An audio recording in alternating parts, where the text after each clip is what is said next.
اگر آپ دیکھیں تو انتشار اور انتشار نظر آ رہا ہے، دل صاف نظر نہیں آتا، دل کے اندر صفائی نظر نہیں آتی۔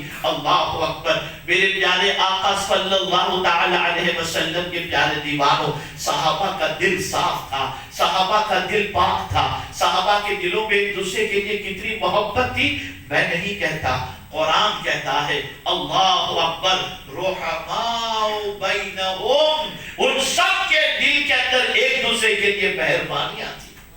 اور کیسی مہربانیاں کہ خود بھوکے رہ کر دوسروں کو کھلاتے تھے، خود پیاسے رہ کر دوسروں کو کھلاتے تھے۔ ہم تو دوسروں کے لقمے چھین رہے ہیں، ہم تو دوسروں کی روزی کو کاٹنے کی کوشش کر رہے ہیں۔ مجھے اس موقع پر میرے بہت سارے ایسے بھائی یہاں پر ہوں گے جو حیدرآباد دکن سے تعلق رکھتے ہوں گے۔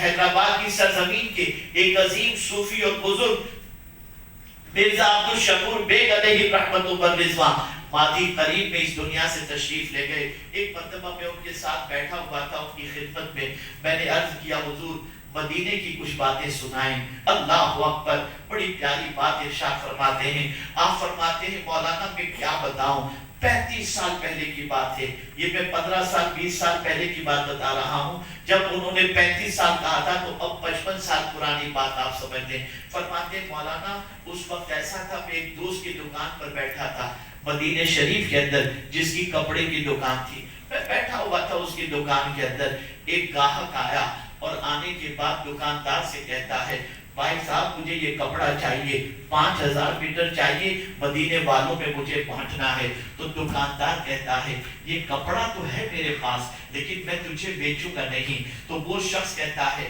میں کیش میں خریدنے کے لیے آیا ہوں، مجھے ادھار میں نہیں چاہیے۔ اس نے کہا تم کیش میں خریدنے کے لیے آیا ہو ٹھیک ہے، لیکن یہ کپڑا میرے پاس ہے، اس کے باوجود میں تمہیں نہیں بیچوں گا۔ وہ شخص پریشان ہوا، کہا کیوں نہیں بیچیں گے؟ تو اب جواب سنیے، مرزا صاحب فرماتے ہیں وہ دکان والا کہتا ہے دیکھو سامنے میرے مسلمان بھائی کی دکان ہے، صبح سے اس کے یہاں کوئی گاہک ادھر نہیں آئے، جاؤ اس کی دکان سے خرید لو، اس کا بھلا ہو جائے گا۔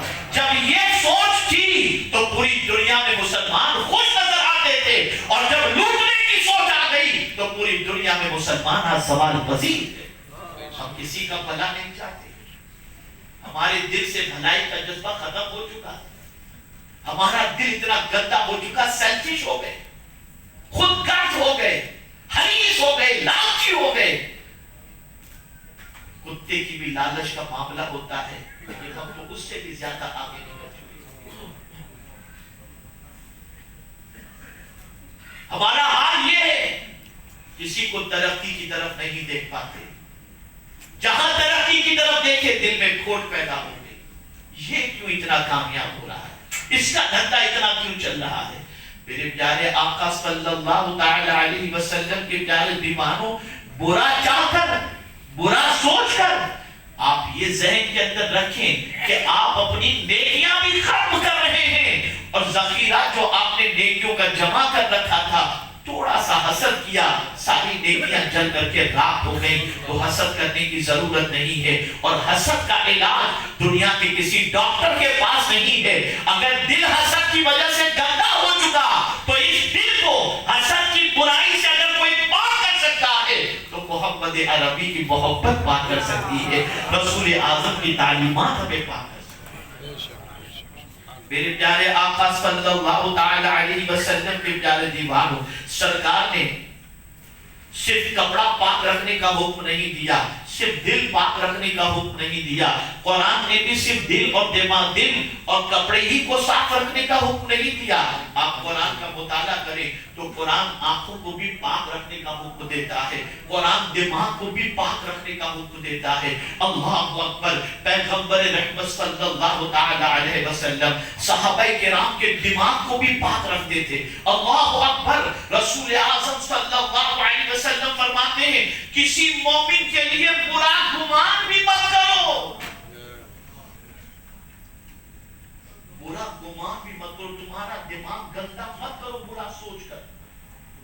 اور قرآن کہتا ہے ان بعد الظن اسم، بے شک بعض گمان گناہ ہے۔ اب آقا کریم صلی اللہ علیہ وسلم سے دریافت کریں کہ کیا سوچے مومن کے لیے، تو سرکار فرماتے ہیں ظُنُّ لِلْمُؤْمِنِينَ خَيْرًا، مومن کے لیے اچھا ہی سوچا کرو، بھلا ہی سوچا کرو۔ تو سرکار دماغ کو بھی صاف رکھنا چاہتے ہیں اور بدگمانی سے بچنے کا حکم دیتے ہیں۔ میرے پیارے آقا صلی اللہ تعالی